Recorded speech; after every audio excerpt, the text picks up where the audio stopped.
Hello and welcome everybody.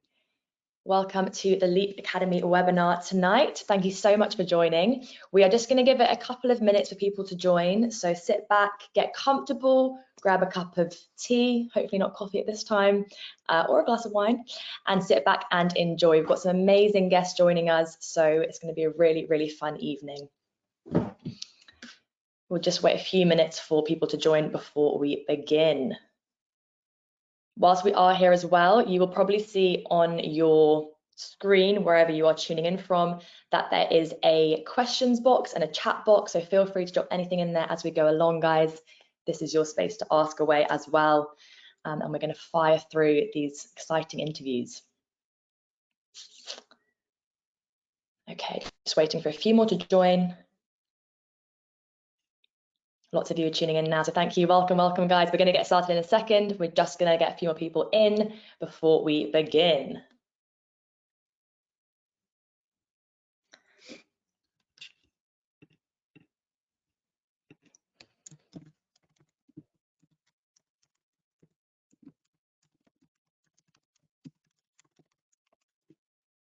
So you may be able to see, guys, I just popped a message in the chat. That's where you can drop any questions as we go along, or any comments or any thoughts. Feel free to get involved at any point.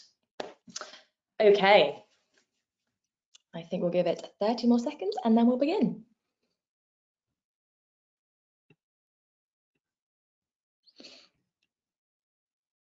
Welcome, welcome. Hello, welcome everybody. Thank you for joining. We're just waiting for people to join. Okay, amazing. Right, welcome to the Leap Academy webinar. So for those of you that don't know Leap, we're an industry leading training platform offering health and fitness qualifications and courses. We believe that the best way for people to learn is from people who have actually been there and done it. So our courses have been designed and written by academics and are delivered by inspirational leaders who have first-hand experience and successful careers in the industry. Today, we're talking to those people and have an incredible lineup for you, and I'll be interviewing 6 experts for their 10 minutes in the hot seat, asking questions that you've always wanted answering. We're not holding back today, so feel free to drop any questions into the chat section and sit back and enjoy the knowledge bombs that are coming your way. We are going to start with no one less than James Middleton. So James is an online fitness and mindset coach, business owner and influencer. He qualified as a PT in 2019 and is now one of the most well-known and respected coaches in the country. Overcoming big mental health battles himself, he knows how to help clients do the same by improving their training, nutrition and self-development. Today we'll be speaking with James about overcoming mental health battles. James, hello, how are you? Hello, I'm good. I'm praying. I'm in Cape Town in South Africa at the moment, so you never know what's going to happen with the power, with the Wi-Fi. So far so good. Let's hope it lasts for 10 minutes. Amazing. Well, thank you for joining us. We're going to get straight in because we have got 10 minutes on the clock. So straight into it. James, what is the hardest thing you faced in terms of your mental health? I've been very fortunate my whole life in terms of my mental health. I've never really had any deep issues, which for me is something that I'm always very appreciative of. But I think probably there was a time in my life 2.5 years ago where I lost my younger brother suddenly, and that kind of turned my whole world upside down and really kind of, I guess, shook me in terms of having to deal with things, with thoughts, with a situation in my life that I never thought I'd ever experience. So that was a massive turning point for me. Yeah, thank you for sharing that. And how did you find the motivation to pick yourself back up after a horrendous time like that, a really tough time? I mean, for me, the 3 key things were making sure I was staying on top of my health. So exercise and diet. I think no matter what goes on in your life, if you can look after those 2 things, it's going to help you massively. The second thing is people, the people I was surrounding myself with, close family, friends. Without close people in your life, life can be very, very challenging and lonely, and as humans we need human connection. And then the third one, which was something that I developed a bit more, was probably, the relationship I had with myself and what I was actually valuing in my life and what actually was meaningful to me. And that changed enormously after this happened. Amazing. And so what would be your best piece of advice to give to other people who may be overcoming similar mental health battles and working through some heavy stuff? What's the kind of thing that you'd say to someone, maybe one of your clients that's struggling? Well, I think life is always throwing some kind of force at you, and that's never going to disappear, and that's not the goal. I don't think the goal is to try and stop those things from coming at you. I think the goal is to find the tools to overcome that and to find ways of getting around the obstacles that are thrown at us, however dramatic, however intense. And I think once you start learning more about what some of those tools are and using them when you are faced with these great life forces, then you start to become very good at steering around them, because you're always going to have these things throughout your entire life, whatever they are. And I think every time we kind of steer around them, not only do we learn more about ourselves, but we learn more about how to maybe deal with something again that might come as something like a similar situation. So it's a constant work on, but I think, the more adversity you face, the stronger a person you become, and that's often where you kind of really delve into who you are and kind of rise above it from like the other side and coming out as a better person. I love that. It's like your personal toolbox of how to cope with these things in these times. Exactly. Amazing. So what do you think the long-term impacts were of the personal issues you went through? Like, how does it change you as a person? Has it changed you? Yeah, I think admittedly when I was younger, so I'm 29 now, but in my early 20s, mid 20s, I guess I was quite a selfish person. I didn't really care too much about other people in my life unless they were a good friend, and didn't really give people the time of day who weren't in my circle. And I think after something like this happened, when I lost my younger brother, I realized that how easy it is to like be kind to people and make people feel good, even if you don't know them, because you never know what people are going through. And my younger brother was someone who would walk into a room and instantly light it up and make everyone feel happy and everyone feel special. And I think I kind of took that, or his legacy, forward with that, and very much started to try and embody that myself. And I became a lot more, I guess nicer to people and cared a lot more about people, and was interested in other people, and so those kinds of values were something that I didn't have, which I do have now. And it also made me realize, your life can change from one day to the next, so you never know what's going to happen. So it was that whole thing of, and it's a cliche, but it's true, it's like live every day to your maximum potential, and be grateful for everything you have. And since that happened, like, I practice gratitude every day. I write down what I'm grateful for, and that has been such a game changer to my mental health. And at times where I kind of am complaining about things, I realize how trivial that is. And I'm in Cape Town right now, as an example. I'm with my friend Angus. We just gave a guy £5, a homeless guy, £5, who was looking after our car. He said it made his day. He didn't feel homeless anymore. He almost started crying, and like little things like that. I was like, that's how lucky we are in the world we live in compared to these people. Oh my God, completely. That's amazing. The gratitude thing I think is really interesting. How do you format that, if you don't mind me asking? Like, what does that look like for you each morning? So if people want to try that. Yeah, so I get asked this a lot, especially from my clients as well. There's no kind of right answer. It's more just writing down what you're grateful for. You can do it in the morning, you can do it at night, you can do it as many times of the day as you want. But it's just that thing of really like taking 5 minutes to think about what's good in your life. And I think it's particularly useful when perhaps you're going through periods where you're stressed, or people are irritating you, or you've been faced with a big bill to pay, or something hasn't worked out your way, you've lost your job. You kind of step back and you actually look at the positives, because it's all about what your mind's thinking. And if you can, if your unconscious mind is constantly thinking, oh, I'm struggling through this and this and this, and you're feeding your thoughts through that, you're naturally going to start believing it. Whereas the gratitude list pulls you away from that, focuses on the positives, and then you can take that step forward. Yeah, you start believing it when you're writing it down. It becomes like more of what you're believing in yourself. Yeah. Writing is literally like a mirror, and everyone's like, well, what do you write? But as soon as you start, you'll find yourself just writing down things, and then when you read them back, you're literally like looking into your mind, reading it. And it's like the power of it. All these therapists, psychologists say, start writing and you'll start feeling better already. Yeah, and no one's going to read it, so who cares what it looks like or what it sounds like? Yeah, just put it away in a safe box. A very safe box. And have you worked with a therapist or coach or anything for your mental health? Yeah, so I saw a therapist after my brother passed away. Not straight away, because I kind of wasn't really sure what to do, but started talking to some people and got some recommendations, and went to see one.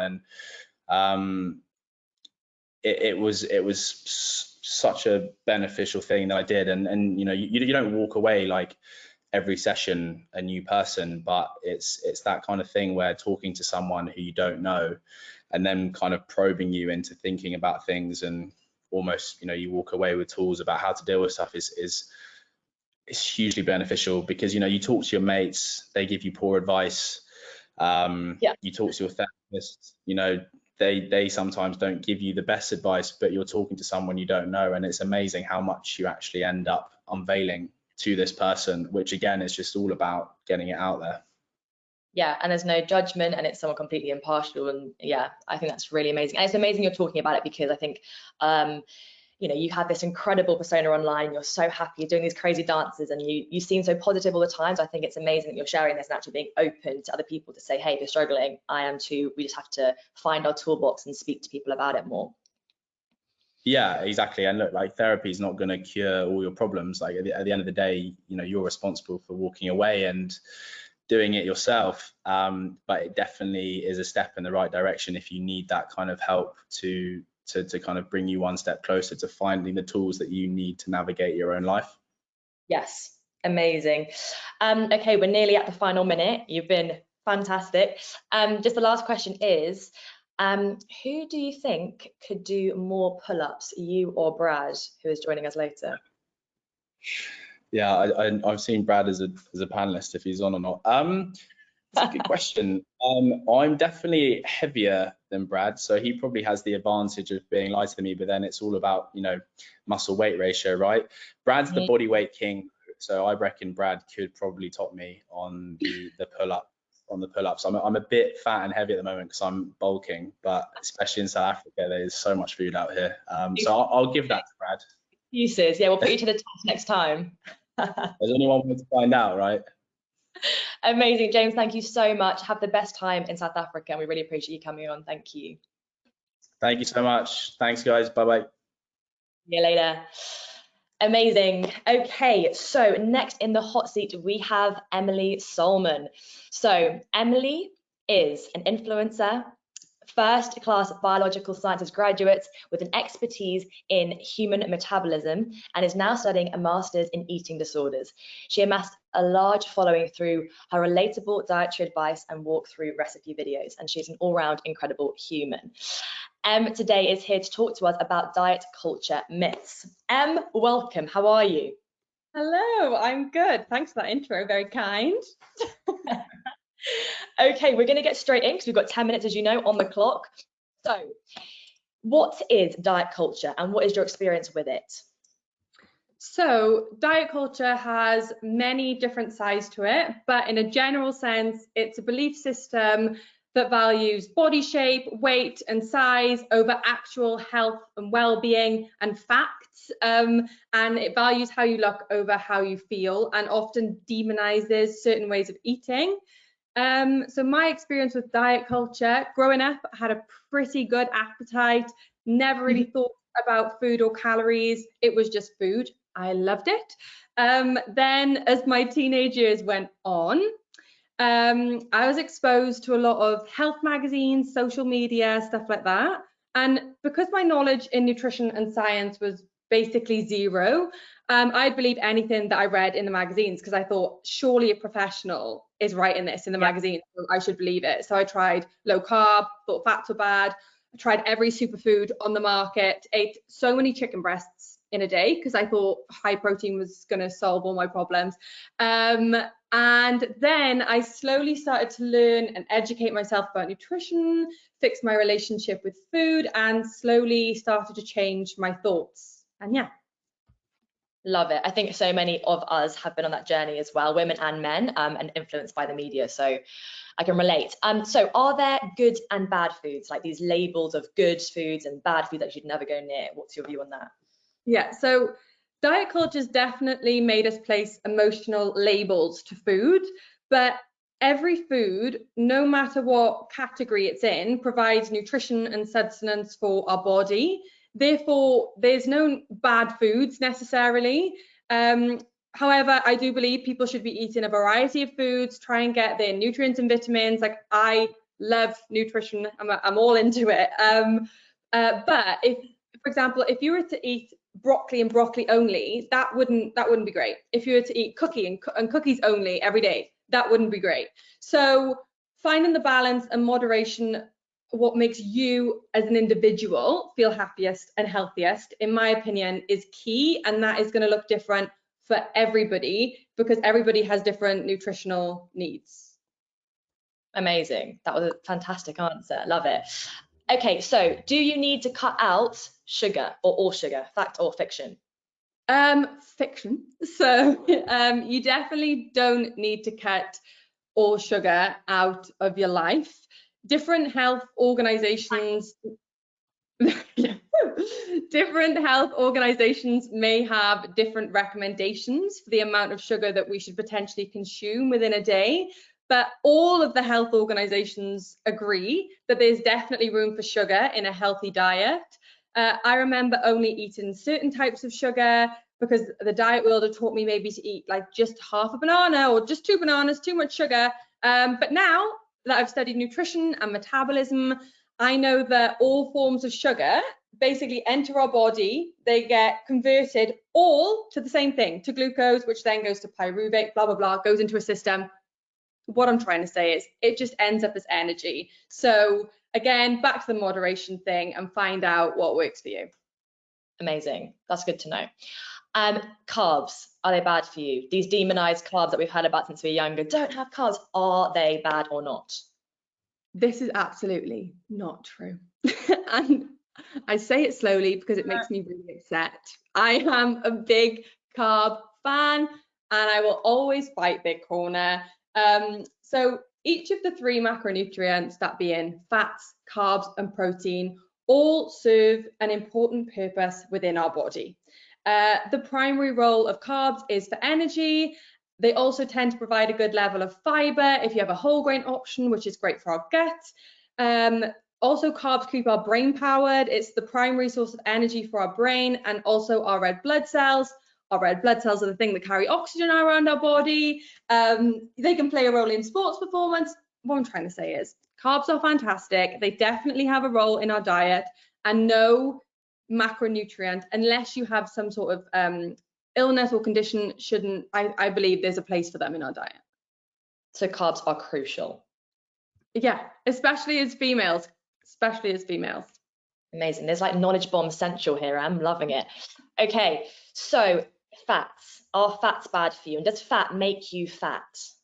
Yeah, so I believed this for a long period of time. I really did. But again, each macronutrient does play a role in our metabolism, and fat especially is pretty awesome, if you ask me. I used to be really scared of it, and now I make a conscious effort to make sure I'm getting enough of it. So fats kind of provide, they're like an energy backup system. They also support in cell growth. They protect our organs. They facilitate, so they help the absorption of fat-soluble vitamins, so A, K, D, and E. This time of year, it's so important that we get told, take your vitamin D. But if you're not having enough fats, then you can't even absorb it properly. They also help to manufacture hormones. They are crucial in manufacturing hormones. So if you would like to maybe incorporate some fats to help with that, such as like oily fish, avocados, peanut butter, stuff like that. I'm getting a bit hungry now. It's amazing because I think what you said at the start about just say eating broccoli would be considered healthy. It's not, because you haven't got these macronutrients that serve all these purposes in your body to help it function. So we need it all. We do. So all diets that just target one food or these juice things are actually nonsense, because they're not supporting this overall need for your body. Okay, we're flying through this. It's brilliant. So we see these calorie targets, 1,200 calories a day, 1,500 calorie diets. Is eating 1,200 calories a day enough for your body? Simple answer, no. I remember my first time putting details into a calorie calculator. I was told to eat 1,300. I lasted a day. It obviously wasn't sustainable for me, but 1,200 calories a day, as you've probably seen online, is enough for a toddler. We are fully functioning adults. We go to work, we maybe work out, we take the dog for a walk. 1,200 calories is not enough. It's also going to slow down your metabolism a lot because you adapt to it. Also, females may experience a disruption in their menstrual cycle because they're going to be in a negative energy balance. In general, the odds are against you with a 1,200 calorie diet. And if you're aiming for weight loss, majority of studies actually show that these sort of diets, you end up putting the weight back on and some. So it's not sustainable. And also, you just kind of go in like this. You're not actually progressing to where you might want to be. Yo-yoing. And also, you're going to be hungry. Imagine, hungry. That is another quick point, actually. So when you go on these diets, your ghrelin levels, ghrelin is your hunger hormone. It keeps building, like it keeps building. So you're working against your hormones because that is increasing. You're getting hungrier and hungrier, and you're thinking, yeah, but I had like a big old salad. That's not satisfying your hormones. Yeah. Okay, amazing. 2 minutes left. Detox diets, are they worth the money? This one gets me every time because our body can detoxify itself. You don't need to go to Joe and the Juice, pay £25 for a super smoothie blue unicorn pink princess slushy thing. You just don't need to do it. We have a really complex digestive system and everything like that. So long story short, we can do it ourselves. And also, juice diets tend to be really low calorie and also really low fiber. So it's also just not healthy in general, in my opinion. Save your money, people. Save your money. If you want to Joe in the Juice because you like a pineapple juice like I do, go for it. But if you're doing it because you think you're going to detox from the alcohol on the weekend, I'm really sorry, but it's not going to happen. Okay, final question, 1 minute to go. How can we dodge diet culture and not fall into this trap that a lot of us seem to get pulled into? Yeah, so in my opinion, education is key. And I'm not saying to go and do a degree or master's, but try and use trusted websites, for example, or maybe buy a book that doesn't have to be extremely science-based. And you don't need a science background to read them. Follow people online for free that have qualifications, and try and follow people that don't just amplify diet culture noise. And if you're questioning something like, oh, that sounds too good to be true, I'm sorry to say, but it probably is. And I just want to quickly say 2 things. I'll make it quick, T. Amazing. We're on time, it's all right. I'm not against people, because sometimes when people talk about diet culture, you think, oh, she's just against diets and losing weight. Well, what if it makes someone healthier, blah, blah, blah. I'm not against ever someone wanting to change their body and be a happier and healthier human, but I am against rubbish information and harmful ways to get there that aren't sustainable and aren't going to make you happy. So and also, sorry, it's not your fault. It's not your fault if you have believed these things. We've been brought up with the noise, so now we can slowly start to put the noise away and learn the facts. Mic drop. Thank you very much. That was fantastic. Done. A little bit over, but I'll let you off. Thank you so much. Thank you. Bye-bye. Hi. Okay, amazing. We have now got Bradley Simmonds. So, Brad is a personal trainer, business owner, and well-respected fitness influencer. A PT for almost 10 years and has trained a series of high-profile celebrities and athletes. He now runs his own online fitness platform. He's a published author and an ambassador for multiple global fitness brands. Wow. Brad, hello. How you doing? Hello, did I come on too early there? No, that's perfect. You timed it perfectly. You can take all the glory. How are So you? when you hear stuff about yourself, you can't, like, it's a bit embarrassing. I'm feeling a bit Makes you shy. blush. Makes you blush. Yeah, I've done a lot. Okay, are you ready to get in? We're going to start the clock and we're going to go for it. Let's go. Okay, so Brad, how did you get in with the pro footballers? We all want to know. So the pro footballers, well, I started off training lots of celebrities, reality TV stars. I was very fortunate. I was from the footballing background. My brother was working at Chelsea, so John Terry was my first footballing client. All about who you know and who you trust. Did a very good job with John, and then the word spread that I was a good trainer. You could trust me, and footballers just came thick and like basically just messaged me. They wanted to train pre-season, and it went from there. So you got to be trusted, and you've got to do a good job. It must have been a bit nerve-wracking at the start with these high-profile people. Yeah, well, I turned up to Cobham in my little smart car. John Terry invited me into the Chelsea training ground. It was a bit like, wow. I was 20 at the time, so that it was a great moment, but I was nervous.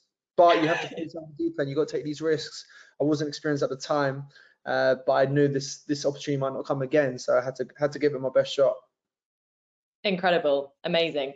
So, who is the highest profile client you've trained? I would say Niall Horan from One Direction worldwide.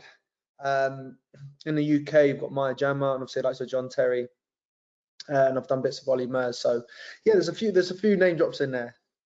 Yeah, it's amazing. And do you find it's a different kind of ball game training these, I guess, celebrities versus other people?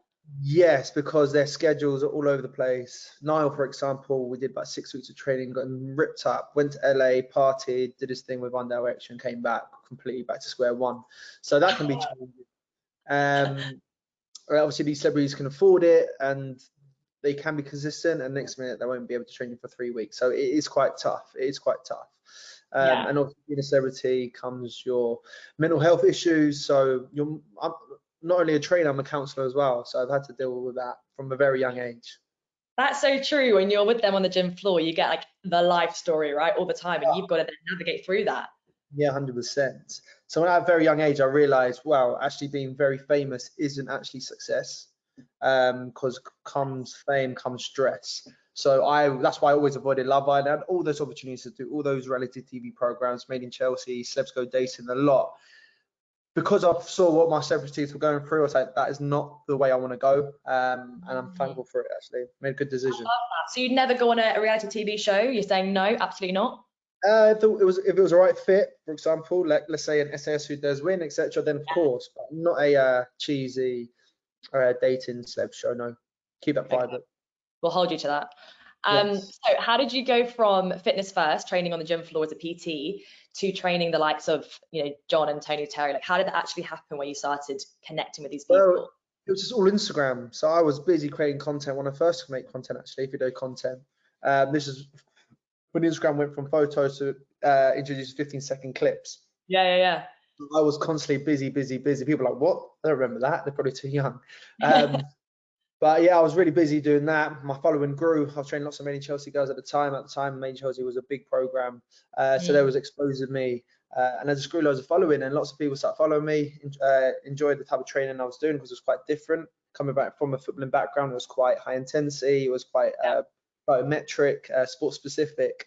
And hence why all the footballers gave me a message, and I worked with the likes of Theo Walcott, Declan Rice, John Terry, Raheem Sterling in those pre-season stages. So just before they go back into the club for pre-season, they wanted like 2 weeks just to get themselves nice and sharp. Yes. So yeah, so expose yourself. Don't be afraid to expose yourself and show what you're made of. Yeah, I love that. And so do you have a favorite celeb that you've trained, and why are they your favorite? You got to pick one. You got to pick one. My favorite to train, because they come from a sporting background, I love training the likes of John Terry. That was great. Obviously, when he was captain at Chelsea, he wasn't playing every game, so it was my job to keep him fit away from the training ground. So I felt like it was a proper job. I had to take that very seriously. So I always buzzed at those sessions.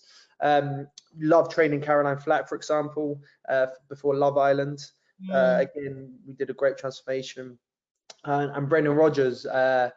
Brendan Rodgers, obviously a manages what's gone up my head, Leicester.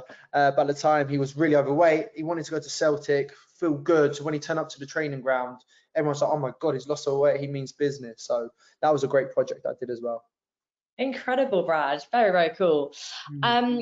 Did you always have the ambition to work with these high-profile clients, or did your journey kind of take you there? Were you thinking, "I'm going to go out and do that," or did it just happen because you were putting yourself out there? Yeah, because obviously I wasn't a professional footballer myself. I got quite close. So the experience of working with these high-end names, I wasn't really starstruck. I was fairly used to it. But I knew I wanted, I knew for me to be successful in this PT game, especially with online, then I had to have that celebrity status with training celebrity clients. So I knew it was big. I saw the bigger picture. I was training 30 clients a week in my gym. Wasn't good enough. I was earning decent money, but I knew I could make more. I knew that my profile could grow bigger, and that was training. The only way is to train the celebrity clients to get that exposure. Yeah, and I've seen you go on trips with, I guess, high-profile clients, maybe not celebrity, but going away with clients, and that's all something you do and travel with your clients, right? Well, yeah. As my profile grew bigger, these rich Russians or people across the pond, these rich billionaires, they're showing off. They're basically showing their friends who their trainer is. Really? And they can afford it, so they can afford to fly me out. So again, that's just from me just growing my Instagram. And yeah, it's quite materialistic, but look, I've been in Morocco, I've been in Israel, I've been in Italy, so that's all hard work, graph, and showcasing what I'm all about on Instagram. That is your profile. So my advice to PTs out there is obviously do a great job, make sure you're a good PT first and foremost, but your website is your Instagram page. That's where people go to. So, yes, it's your personal brand. That's your personal brand. So make sure you put time and effort into that. It doesn't matter if you've only got 1,000 followers. Those 1,000 followers could be potential customers. Yeah, love that. Have you had any kind of crazy moments with any celebs where you're like, "Oh my God, that was wild," or in any of their houses, or any kind of story where you're like, "What even happened there?" Well, some might be inappropriate, so I better keep them PG. Any crazy? It's a tough one because I've had so many experiences over here. Like, I'm 28 now. I've been doing it since I was 20, so 8 years of training top clients, going to the houses, meeting new people. Have there been hearing some wild houses, like crazy houses? Yeah, like, the houses have been incredible. Like it's mind blowing. And I've always said to myself, this is my goal. This is my goal to get a house like this. As you get older, you realize how hard that is. You've literally got to be earning millions. But no, it's good. Like from a young age, I got to turn around the likes of Frank Lampard, John Terry, David Gandy when going to all these events. So I've been around good, successful men, and they've been good role models for me. So I've been very fortunate. That's amazing, incredible. We'll wait for those stories then, all right? Yeah. And what's your kind of goal now? Do you want to keep working with these people, or are you focusing more on your platform and kind of not celebrity people, or what are you thinking? Well, you know how it is. There's not enough hours in a day. I'm trying to get it done, my app, and I'm also trying to grow my online client base. And I've got so much on my plate. I want to do my retreats in Bali. I want to do my podcast now. So I am focusing mainly online. I feel like I've done 8 years now where I've built my brand, I've built my name. And I've still got 1 or 2 clients, but I actually think I might actually have to stop because it's just so time consuming. And I got to be careful that I don't burn out, you know? So driving to Hampstead 4 times a week, it's like 4 hours out of my day where I could really be focused on good content from Instagram, which I've been actually slacking lately because I've got so much on my plate. If I go back to what I was very good at, that's only going to build my online client base, which is going to obviously put more money in my pocket. So got to get my priorities right and do what's best for me. And I like you said about, you know, not wanting to burn out, because I think, again, you are people's role model and you're inspiring people to be healthy and have all their kind of shit together. And if you're burning out, like, it's, you know, you've got to take care of yourself. That's one thing all PTs got to be careful of. Like when I was earning cash in hand, I was like, cool, how many hours can I do? Because I'm just earning good money. Especially when I'm training around like Knightsbridge, Belgravia, Chelsea areas, and you're charging £150 an hour.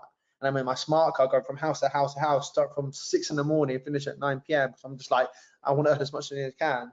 And next minute you have a crash in your smart car, and then you go, wow, this ain't sustainable. This needs to stop. As much money I was earning, it's not longevity. So every PT, like obviously it's great when you're smashing it, but have your long-term vision as well, because we can't be doing this when we're 40, 50, 60, the way we work for ourselves. So what I'm trying to create now is when I am 50, 60, business is still doing well, but I'm not driving around like a crazy man and literally exhausting myself. So have that long-term vision as well. Have that long-term vision. It's great when you're young and you can smash 10 clients a day. I did it, but always think of what is the long-term goal as well and work towards that. Love it. Okay, you've got literally one more question. We're at the 10-minute point. James said that he can do more pull-ups than you. What do you think of that? Oof. James, no. To be fair, James is a big lad. Do you know what? James can bench more than me. He can squat more than me. He can deadlift more than me. But anything body weight wise, I'll absolutely smash him. I'm a lot lighter. I'm a lot leaner. I guess I'm a lot fitter. So yeah, anything to do with body weight, I'd smash. Burpees, you'd wipe him at the park. Yeah, anything like that. Like obviously he can lift. He's a strong man. I'm strong as well, but he's stronger when it comes to lifting. When it's lifting my own body weight, anything my body weight. If it's running a 5K or doing a marathon, I'll absolutely batter him. We're going to put you to the test, just so you know, very soon. Brad, amazing. Thank you so much. You've been incredible. We really appreciate it. Take care, guys. See you soon. Bye-bye. Okay, fantastic. We are on to our next panelist, which is Adriana.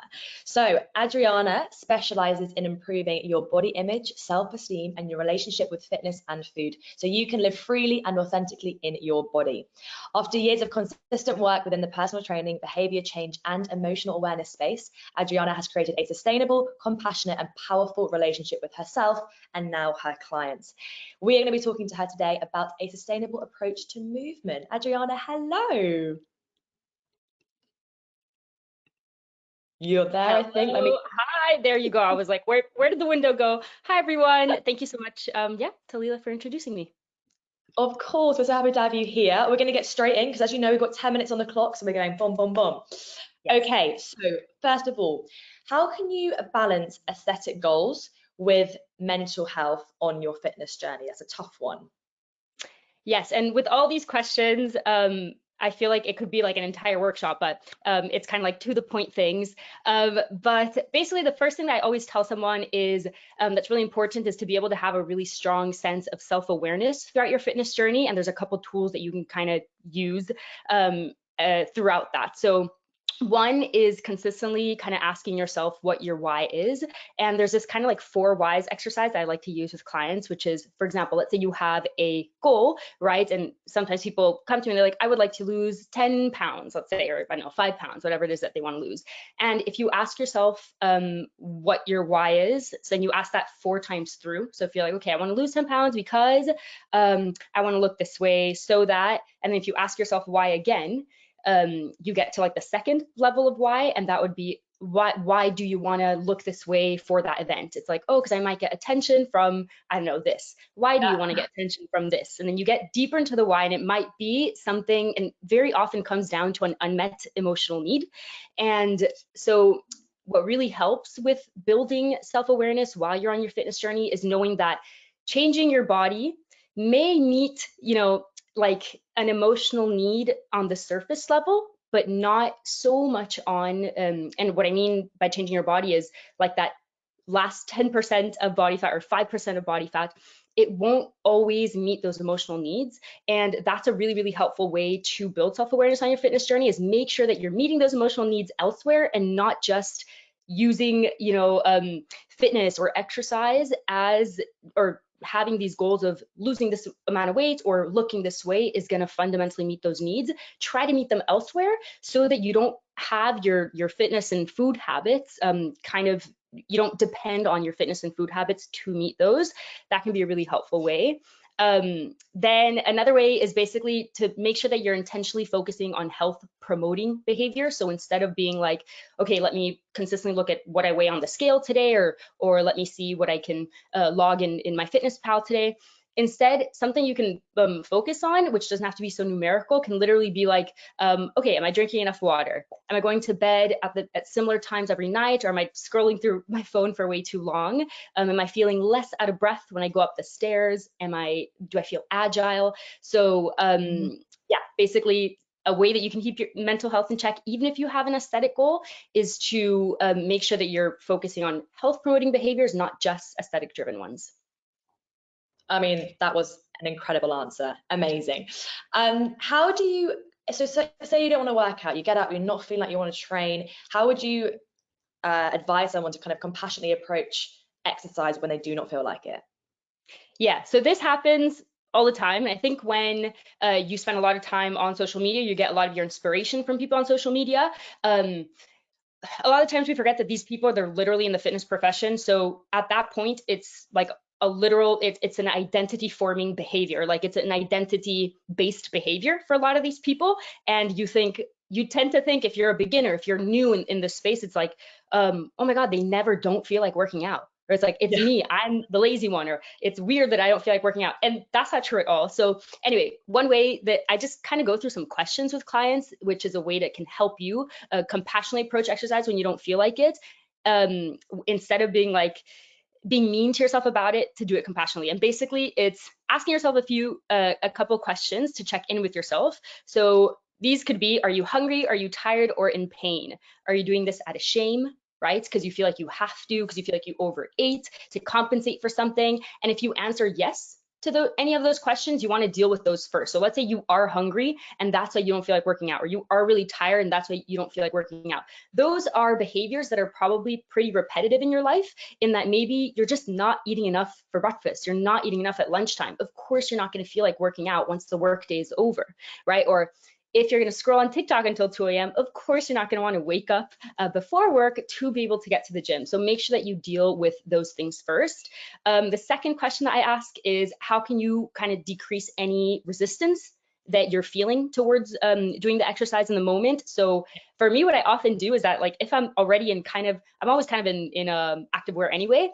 So can you do the workout just there? Like, where you are, put on, for example, if you have a platform, I know Talilla, you've got Club 5, which is cool, and a lot of us have platforms as well. Can you just put on something that tells you exactly what to do? We already have so many responsibilities. You don't want to have to think of making up your workout plan anyway. And then another question I like to ask is setting an upper limit. So, and this is a really helpful tool. So literally being like, my upper limit is, I'm going to do this for 10 minutes. I'm literally just going to do 10 minutes. I will put on a timer and I will do this for 10 minutes. If I don't feel like doing it after that, okay, then you know what? I probably am hungry. I probably am tired. I've got to deal with those things, and let me plan it for tomorrow. But usually 10 minutes in, you're warmed up, the music's on, you're excited, you're happy, you're enjoying it a little bit more, and you feel okay to keep going. So yeah, those are some helpful questions that can help you compassionately approach exercise if you're really not feeling it on that day. That's fantastic, because I think a lot of people do see social media and think, oh my God, they're motivated all the time, and I'm not, and it's just not the case. So that does come on to the next question. Social media. How do people cope with body comparison on social media when we just see abs and biceps and, all these beautiful bodies constantly? How do we approach that comparison constantly? Yeah, so this one, something that really helped me, I think a very common advice here is like, just unfollow them. But that's kind of like saying, let's say you struggle with binge eating. It's kind of like saying, just don't buy chocolate. It's like you want to be able to, have something not emotionally affect you so much, or affect your sense of self-esteem or sense of self-worth in that moment. So of course, that's something you can say, but I don't think it's the most helpful thing to say. But either way, one thing that really helped me is honestly understanding that comparison is a very natural human tendency. It doesn't make you like, kind of self-obsessed or that you don't have confidence or anything like that. The only thing that has happened recently is that there's just so much to compare to. So that's actually really helped me, is that whenever I feel that sense of like, ooh, I feel a little bit like I'm comparing myself, or I feel a little bit jealous, or these kinds of things. I'm like, this is actually a natural human tendency that in the past helped me survive, but right now it's not that helpful.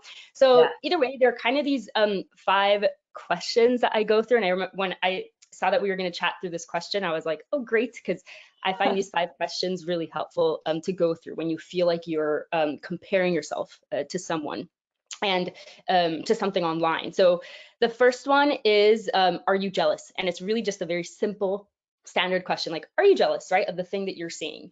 And it's really helpful to note that jealousy, really at its fundamental core, what it is, it's seeing your potential lived out in someone else. And when all these fitness plans are saying, if you do my workouts, you will look like me, and the biggest marketing tool is like, here's my body, here's my body, here's my body. We tend to believe that our potential is whatever that person's body is. However, that can't be further from the truth. We all know, we have different limb lengths, we have different genetics, we have different where fat is stored on our body. So, that quote that's used all the time, like, if we all did the same workouts, if we all ate the same, we would look completely different. When you understand that your potential isn't lived out in someone else, because your body will be different to another person's body, you tend to, so like, not having, photos of Victoria's Secret bottles on your vision board and that kind of thing. Instead, just being like, hey, here's my body, here's what I can focus on. That's what I'm going to focus on. That's really helpful. And I feel like I can't go through all the questions because of the time, but another question that's helpful. You've got about 2 minutes. 2 minutes, you're fine. We need to hit. Great. Perfect. So another question that's helpful when you feel like you're comparing yourself is, instead of being like, can you reframe I'm jealous of having with just I'd prefer to have? And what that does is that it kind of emotionally, like the emotional charge that you place on comparing yourself lessens a little bit, right? So if I see, for example, the other day on my Explore page, there was this woman who had this like just it was like she looked animated, of how like curvy everything, and there I was like, okay, and I was like, instead of saying, oh, I'm really jealous of this, I'm like, you know what, I'd prefer to have those glutes, I'd prefer it, because I've been taught that's a level of success, right? I'd prefer to be a millionaire, right? But it just kind of lessens the, instead of being like, I'm jealous of, just being like, I prefer, it really helps with that, just not making it as big of a deal in your head when you're scrolling through. Amazing. They're very, very helpful questions. I love that. Really, really good. Okay, one more, because we are nearly out of time, but they've been brilliant answers. We can sit here all night and chat. What has been your best piece of advice for someone? What is your best piece of advice for someone that is wanting to find balance? Like, balance, let's get balance. What does balance mean? How do we get it? Yes. So the one thing that's been really, really helpful to me is that how I plan my week is I will add things in that, so the first thing I will add in is things that are good for my health, right? So that can be my workouts, or actually, no, initially it's just, here are the workouts that I'm going to focus on this week. If I see that the week ahead, oh my God, it's super work heavy, okay, I'll put 2 workouts in for the week on the Monday and the Friday. If it's a typical week, I'll be like, cool, I could do my regular 4 sessions. But what that does is that you kind of plan these things as like self dates. And the second thing that I put into my calendar is things I want to look forward to. So for example, the other day I went to like a painting on clothes workshop, and I was like, this is just really fun. It's something that's fun to look forward to. And then you put in those responsibilities. So what happens there is that instead of planning your life around your work, you actually plan your work around your life. And that can be really helpful. And another thing is actually, and this is really helpful to me as well, is kind of the whole concept of balance is kind of a myth, in that it turns into this new thing to reach for. So instead of being like, I'll be happy when I'm focused, I've got all my stuff together, or being like, I'll be happy when I'm on holiday, when I'm relaxing, it then becomes like, I'll be happy when I find balance. So it's like this new benchmark that you feel like you can never really reach. So something that's really helped the clients that I work with, and also I tell myself often as well, is just like, honestly accepting that priorities do ebb and flow throughout life. So when you are planning that week ahead, and planning a week ahead doesn't have to be sitting for an hour, it's 5 minutes on your commute, pull out your calendar, book those fitness classes or whatever it is that how you like to work out. But anyway, yeah, it's just kind of the acceptance that priorities will ebb and flow throughout life, and you don't have to resist them. You can just accept that that's the way that life is, and you don't have to always go for the most optimal amount of everything. Just trying your best is what is helpful. Amazing. Thank you so much. And guys, Adriana has such a wealth of knowledge on her Instagram page, so please go and check it out. She's fantastic at this stuff, like the mindset shifts, incredible. So thank you so much for joining us. Thank you, everyone. Bye. Thank you. Okay, guys, brilliant. We are doing well with these timings. Next up, we have Heloise. So Heloise is a former professional horse rider turned wealth manager and personal trainer. The former COO of Core Collective, a boutique London gym chain which she launched in 2015, and she's now starting her next career adventure and has a wealth of knowledge in the gym space.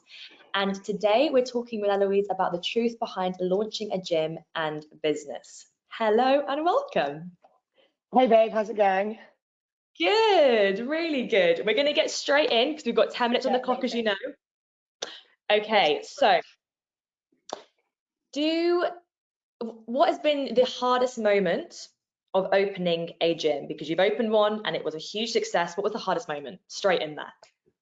I mean, there are so many ups and downs when it comes to launching like a physical site. Like I think everyone knows there's going to be operational issues when in the run up to your first site, for example, you know, whether it comes to your AV, your water, your plumbing, you know, this, that, everything, there's going to be drama. So you just got to go in prepared for that and just know that, yes, there's going to be a leak at like 3 in the morning. And yes, the fire alarm is going to go off and the whole team's going to come out. So you just have to be prepared for that. I think it's more valuable to like think about the sort of like the management side, and that was what I found actually really hard. I've always been like sort of a solo entity. Prior I was sort of like in private wealth, and again, you're just working by yourself. It was learning how to manage a team and to like deal with the multiple personalities. I think particularly when you come into the gym space, you're working with a lot of people that are self-employed. They aren't particularly wanting to necessarily be managed. I was not very good in terms of like managing those personalities, and it was a real life lesson for me to really take a step back and look at like who I was as a person. Was I being open? Was I being receptive to their issues? Was I listening to them? And initially I really wasn't, and it did get to a point where I really had to I actually had to like go away for a week and just sit and be like, is this the right role for me? Because I don't know if I'm able to step up in that way. But after that, I did come back and I did sort of do it, but it was then learning to like almost take of it. Yeah, oh, I hope so. But taking the emotion out of it, and I sort of have now like a rule of, I call it a rule of 5, but it's not really a rule of 5. It's like if anything like happens in your space or with the people that you're with, just don't react. You have to sit on it. And yes. It has to be at least an hour from my point of view. And then if you still feel that emotive response, then maybe that's a way to deal with it. But you have to remove the emotion. We're all obviously emotional beings, but if you're a leader, you can't just react. You also got to make sure that you really don't undermine that person ever. If there's an issue, never chastise them in front of other people. Take them away, do it personally, work with them. What is the issue? Why has it occurred? How can we improve on this? So they never feel like they've been belittled and they lose confidence, because if you lose confidence, then they're never going to fulfill the role in that respect. Yeah, amazing. And it's really interesting to hear, because I feel you are incredible with people. So to hear you went through that transition of trying to learn how to be good with people, it's so nice for people to hear, because we all start there. And now you've got an incredible business with, you're a manager of so many people. So it just shows you can. Yeah, you can. And I'm naturally very, very shy. I'm naturally like a huge introvert. And a lot of people will be like, that's just not the case. But I have to like recharge on my own terms.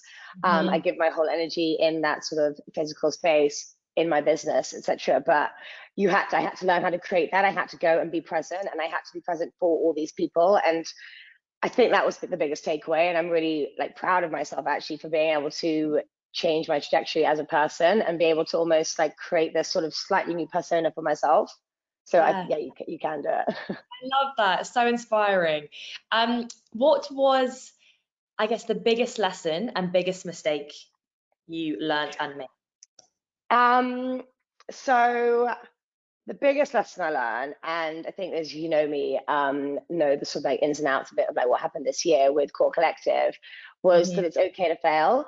No one really tells you that's okay. And this year I made what I failed the most I probably could fail, I suppose. But it was really, really tough to deal with, and I felt really ashamed. And I spent some time just sort of actually like not like engaging with people. It was, yeah, you just feel embarrassed. Everyone was talking about you, but actually you make that up in your head. No one's talking about you in a negative sense. You think they are, you think they're commenting on that, and it's actually coming out of it. It's not about failure. Failure is just the wrong word. No one ever fails. You learn and you move forward, and you take all those learnings from the past couple of years or whatever that time it is, and then you take it forward and you're like, okay, that was a cool chapter. Now I go into my next one. And I now actually feel like one of the happiest I've ever felt. And it's taken this year to work through that, and then to realize and have time and actually have therapy as well, and talk to that person external to my space, and realize that just like a fabrication in our head, and that's what society tells us. But no, it's, trust me guys, it's okay to fail, and celebrate the successes that you had along the way. And if it doesn't work out, then take those successes with you forward and those mistakes, and then build something better. I love that so much. I think a lot of people are scared, number one, to start because of that fear of failure. And then if something does happen where they think it's failure, it just then kind of overpowers them and they can't move forward. Whereas you've been like, it's a lesson, let's find the next path. And that is so incredible. Yeah. I love that. Yeah. What was the other part of the question? Sorry. No, that's good. I love that. We need to move on because that was a perfect answer. I'm like, no, let's stay on that. What sacrifices did you have to make to get the gym up and running? You started this boutique chain of studios. What did you have to sacrifice personally to get that done? So this is a bit of like a hard line, and I take a really hard stance on this. If anyone's ever asked me, you have to be prepared to sacrifice everything. Like, it's not about, if you're wanting to start a business, if you want to build something, there aren't weekends. There aren't, like, to be honest, I lost a lot of relationships over it. I lost, whether in terms of like a dating sense, that didn't really even happen for quite a bit. And then from even like a personal family or like orientated sense, even on holiday, my family would be like, Heloise, can you just put your phone away? And it's been like literally glued to my hip. I sleep in bed still with my phone. It's always on loud. I don't understand, literally. It is my boyfriend. People don't understand my sort of attitude towards that sometimes, but you have to be prepared to like put the time in. If you aren't prepared to put the time in, then why would anyone else put the time in for you, underneath you? And no task should be too small. You know, if you then, as you build your team, you have to obviously put in guidelines to get to the point where I'd be like, guys, you cannot call me after like 7:30, 8 p.m. and you cannot call me before 8 a.m. unless it's an emergency. Otherwise, it's getting ludicrous. And when I'm going on holiday, I then built a team that I was able to trust to start with, because it's your child. It took a long time for me to then trust my team that I left behind. But I think it's also really important that you then build the infrastructure that they then can take charge for you, because if you don't have people then that are able to sort of work for you, then have you actually set up a good company? Yes. So that took a little bit of time to sort of relinquish that, but it's still, you know, you are then working on something else. You know, you're looking at the strategy side of things. You're looking at where you're going next. Like, what is the next step for you in that business? Yeah. So for like 7 years, basically, if I was in the country, I would work every single weekend and during the week. But when it's your passion, it didn't necessarily feel so much like work, but you do have to be prepared to do that. Yes, no, I completely agree. You do have to make a lot of sacrifices, part of the game, isn't it? But it was worth it, right? You enjoyed every step of the way, and it's part of you. You are such a businesswoman. It's incredible. Yeah, I think I wouldn't change a day, to be honest. Like, just the people I met, the experiences I had, the journey that I went on, and yeah, if you believe in the product and you believe in I don't really never know. You never really know what the destination is, but then it is worthwhile. And I think for me, particularly in like such a sort of community-based role, I suppose, or community-based space, is the connections that you make just are so worthwhile, and you'll take with you for the rest of your life. And that for me has just been the ultimate win in that respect. On that topic of, I guess, the people around you, did you have some horrible customers you had to deal with in the London gyms? Yeah, we had some shockers, but I think Come on, I've share got so many How bad stories. was I it? literally what did I get called one? A stupid, selfish, spoilt bitch. And I was like, all right, yeah, that's nice, really nice. And we like water in the duck's back for me, to be honest. I was like, listen, babe, you're not going to be coming back to this space. But you have so many people who literally, like, obviously, I think sometimes you have to understand that if, say, someone misses a class and they start yelling at you, there's sometimes a reason behind that. You know, you've had a really stressful day. The gym is a place where people can like work mentally and physically on their health. And so sometimes you did have to be like, okay, you are reacting in the wrong way here. Let's like talk this through how we work on this. And obviously we don't want to just remove you from our site. But there were some people who were just aggressive and like unacceptably aggressive. And at no point did I ever want my team to feel like mistreated. So if there was ever any situation, my line was that I would support my team before I supported my clients. It sounds bad, I suppose, me saying that, but you know, the team are who the collective were, and they are the ambassadors for the brand, and they were, you know, they get up at 4:30 in the morning to whack a smile on their face at 6 a.m. and always be, there's no room in the fitness industry for a down day. And I tell, and any PT should know that, and any person who's coaching a class, like, your dog can have just died, and again, that's quite savage, but you have to then turn around and be like, okay, guys, let's go in 3, 2, 1. You know, there can't be, you know, how was their day? It's not about us at that point in time. So when it came to anyone mistreating the team, then it was just a no-go for me. I love that. We're nearly at time. So the last question I have for you is, for anyone that wants to be a boss businesswoman like you and wants to just like take that risk and, like you said, see it as like a learning and just go for it, what is the one thing you would just say to someone who is like, I love what she's saying, but I'm too scared to do it? Just do it. I mean, it's, everyone says that. Like, it's not, it's like, just, I'm literally like using the tagline from Nike. But it's more, I think, if you really want to turn, I just, cool, Heloise, good job, very inspirational there. Like, from my point, I think there's some things that I'm like trying out at the moment. Obviously, it does sometimes come to limitations of money, but if you believe in your product, do the research, like understand what you're trying to bring to market, make sure you have a USP, and then find someone to do it with, because I really believe in like not being a solo entity. I've always had an amazing team around me to talk through things. The thing that I'm now to do now, I have an incredible team that I'm working with, and I think it's really important to have that support network, and it's way more fun.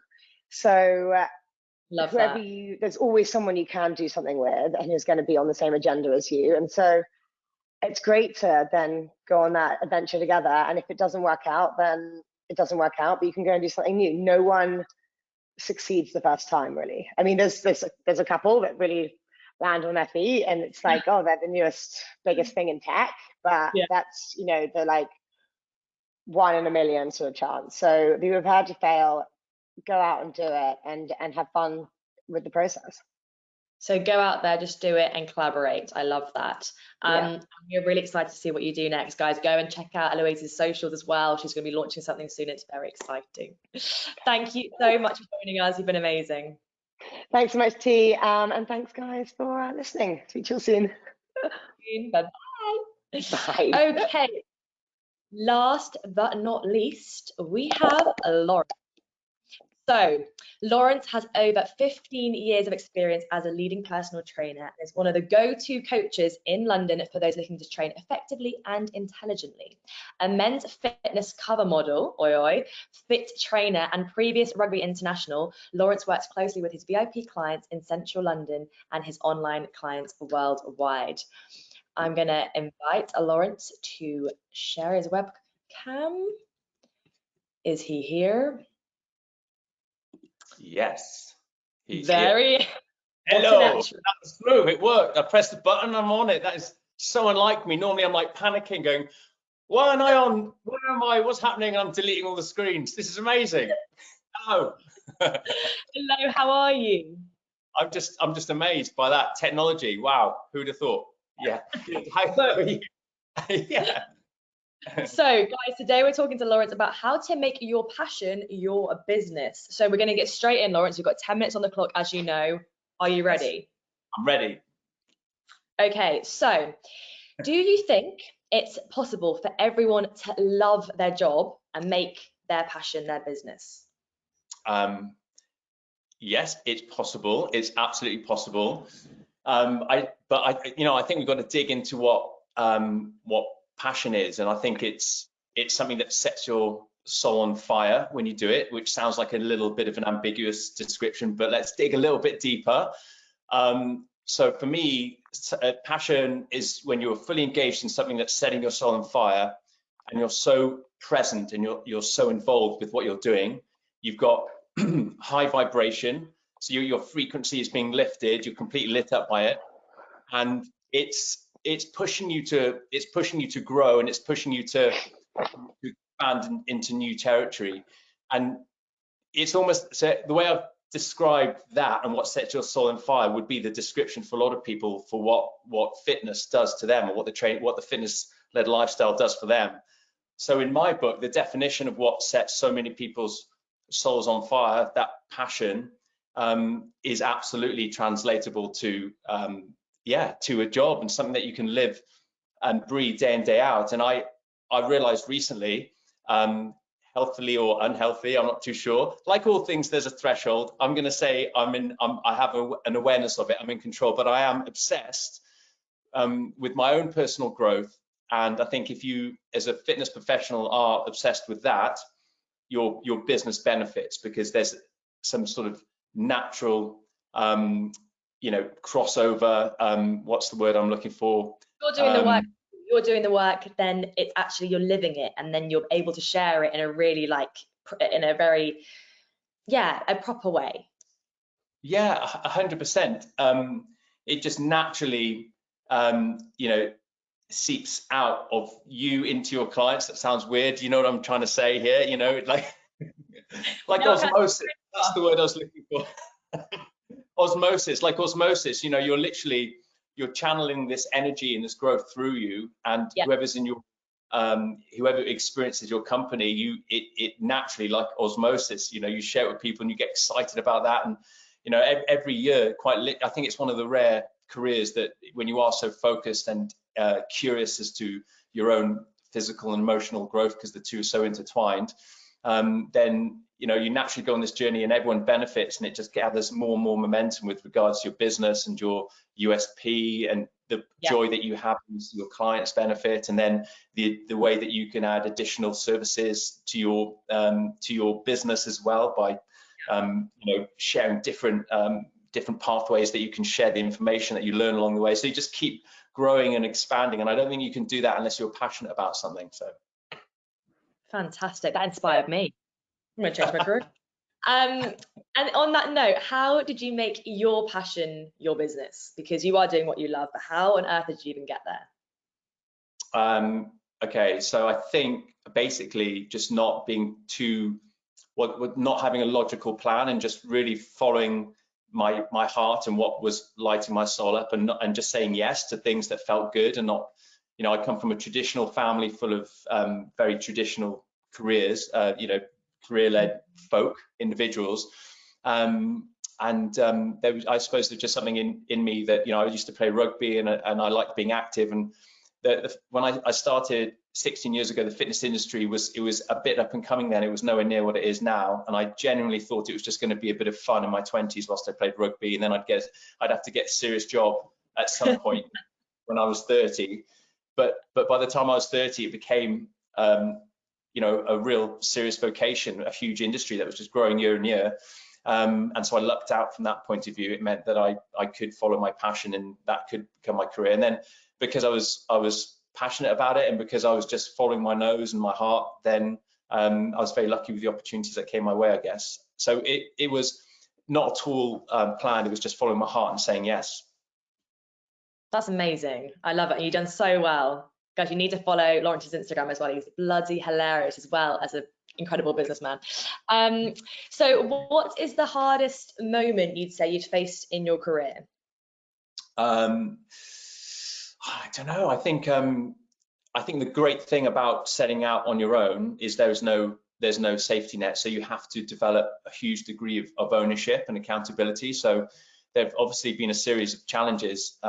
I think at the start, those challenges hit me pretty hard, and I was like, wow, okay, here we go. How does this work? Or, oh, what does that mean? And all this kind of things. But, you know, I hold it, you know, true today that it forced me to, I keep using the word grow, but it really did force me to grow and to develop and learn and develop resilience and experience.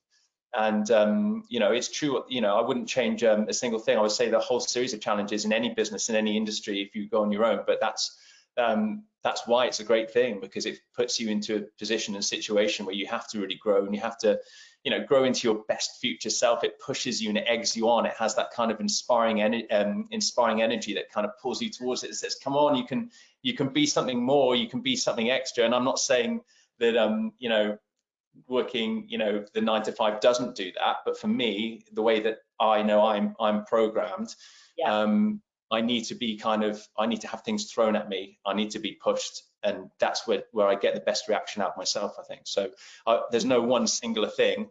I've had to deal with loads of crap, and it's all been great. It's all been great. I'm very, very pleased for it. Good crap. Yeah. Yeah.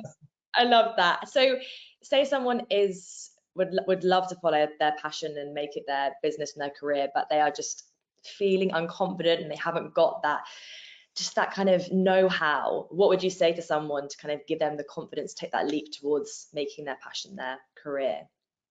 Okay, well, don't be reckless. I mean, I can get very, you know, passionate and sort of, you know, like, but I would say, number one, make sure that, you know, you tick a few practical boxes. Just get the practical side of things locked and loaded. And then I would say, you know, to find the confidence, because, you know, we can be too much in that side of things as well, because, you know, when you say practical things, do you mean it has to support you, you know, as a business and all of those kind of thinking about your lifestyle and that kind of thing? Yeah, work it out, work out the nuts and bolts of, you know, right, for the day-to-day structure and how it's going to work with your life situation, where you live, what infrastructure there is in the fitness industry around you, and then if you're transitioning from another job, how it's going to work financially. Are you going to phase it in whilst, you know, or phase out, you know, your past job whilst you start to phase the new career in and go part-time? And obviously then you have that that softly approach to it. Or, you know, so just make sure that you do what's right for you, because everyone is different in that scenario, because that then gives you the freedom to follow that intuition. I like to have conversations with my future, you know, self, and I like to try and just meditate upon that and say, okay, well, if I'm going to have a conversation with me in 10 years time, what advice would they give to me? And, you know, if it was a case of changing careers and following a passion, would they be disappointed in me for doing it, or would they be proud of me for doing it? And I would figure things out that way. It kind of takes me out of the moment and being in that kind of reactionary, fear-led state, and gets me to think a little bit deeper and connect with my intuition. But as I say, you know, you've also got to sort of make sure that, you know, the practical boxes are ticked, because that sense of security is key and important to being expressive in your passions. So it's like it's an amalgamation of the two, it's a little connection. But you know, we've got to be practical, sensible, and clever, and then we've just got to let our passion ooze everywhere. So that's it. I love it.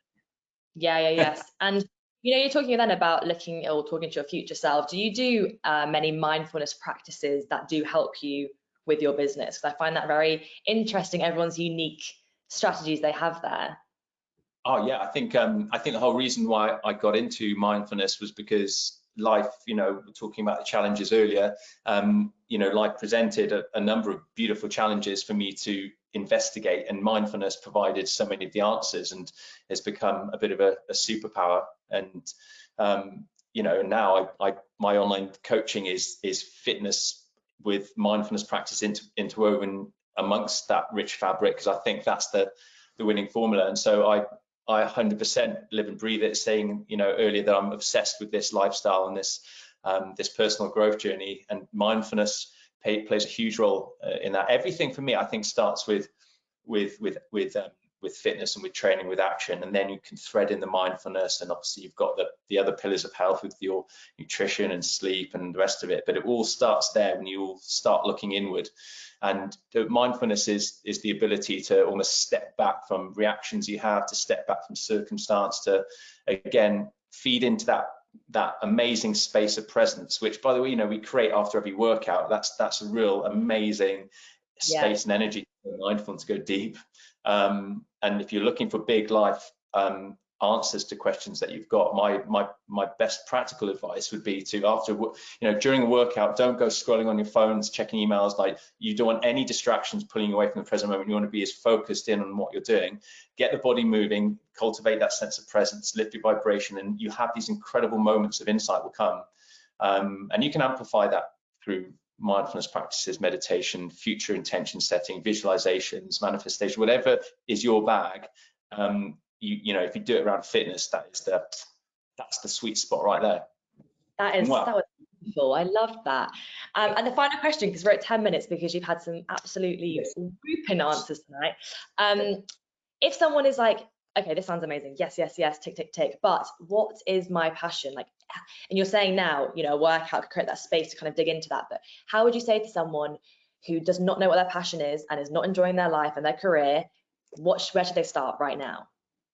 So yeah, I mean, I guess, you know, to go back to the first question, this thing of setting your soul on fire, if you've got an inclination, or if you're being guided in a direction for that, then great, you know, you're lucky, because it's not always that obvious. I know sometimes, you know, sometimes we get led down different paths and we end up in a career that we don't want to be doing, and it's very hard for us to find that spark. But if you visualize yourself doing something day to day, like waking up in the morning and going to work, and money wasn't a thing, it was not about how much you're being paid, you just kind of put that away to one side. What are you going to get passionate about? What's going to excite you when you wake up in the morning?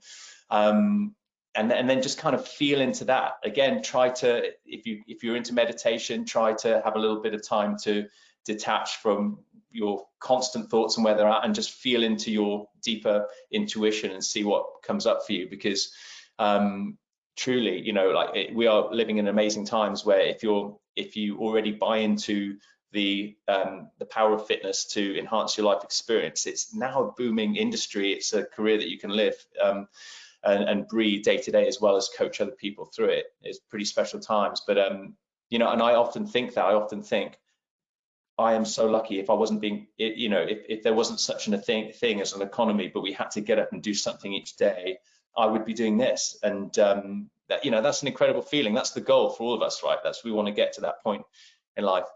And I will add on to that, I know we're short of time, we've got to go, but you know, 16 years as a coach, it's changing every single year. You know, we've had swathes of technology come in, and then we've had swathes of you know, and the hardware technology, and then we've had information technology, social media, and all these amazing new developments year on year. And it's happening all the time already. Looking at what's coming through for next year, there's something always testing you and inspiring you and pulling you forward. And you know, talking about adaptation through stress and stimulus when we train, it's the same with this industry and this career. We've got all these new exciting stimulus coming our way, and it's, you know, forcing us all as coaches to adapt and to, you know, and to grow. So yeah, I've forgotten the point of the question, but I was just going off on one there and enjoying it. That was the most inspiring way to end this conversation. You nailed it. Come on. Wonderful. No, Lawrence, thank you so much. That was incredible. We really appreciate you joining. Thank you very much. Bye-bye. Amazing. Bye-bye. See you later. Amazing, guys, thank you so much. So we've come to the end of our webinar. We really thank everyone of you that joined for sitting through our 6 incredible experts. I hope you got some really good knowledge and ideas and inspiration off the back of that. We will share all of their Instagrams as well on our Instagram, which is Leap Academy UK, so you can go and follow their journeys, see what they've done, how they've got to where they are today, because anything is possible. When you see people like this who have started here and gone to here, anything is possible for you guys too. So please message them as well, ask them about their journeys. And as a thank you guys, we would love to give you an exclusive Black Friday discount to any of the Leap Academy courses as a thank you for joining. The Leap Academy courses, as you guys know, are all available on our website, which is leapacademy.co.uk. You can go to the website, check out the courses, and there's 40% off just for you guys for 72 hours only. So the code is Black Friday Webinar, all in capitals, Black Friday Webinar, and that's 40% off for anyone that's joined tonight. Thank you again, guys. If you have any questions as well, feel free to DM the the Leap Academy Instagram, and we'll be able to answer any of those for you tonight as well. Thank you so much, and we will see you all very soon.